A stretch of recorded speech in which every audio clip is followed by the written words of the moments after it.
কিন্তু সরকারের পক্ষে এই কাজ করা বেশ কঠিন। গত 9 বছরে খামারের আকার ছোট হতে হতে 1 হেক্টরের নিচে নেমে এসেছে এবং ভূমিহীন পরিবারের সংখ্যা বেড়ে 45% দাঁড়িয়েছে। এর ফলে দারিদ্র্যের হারও তীব্রভাবে বেড়েছে। You have a labor force which is something like 37 million people in this country. And at least a third of this total labor force does not find employment throughout the year. And you add to this something like 12 million people that would be added to the labor force between now and the turn of the century. And you see immediately what sort of a horrendous task the new government would have in terms of providing stable employment opportunities to such a large number of people. We have to enter into the phase of industrialization to enter the 21st century. We need to have more industries which can provide more people to work. It has its, of course, normal time span in which you have to do it, But certainly, if you recover the money that's been stolen away, number one, and if you make all the factories and mills working normally, which they haven't run for the last 9 years. So I think we can do it within a very short time.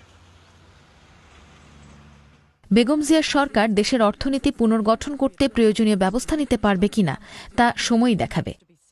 যদি গভীর অর্থনৈতিক সমস্যাগুলোর সমাধান করা না যায়, সেটি বেগম জিয়ার জন্য ঝুঁকি হয়ে দাঁড়াতে পারে।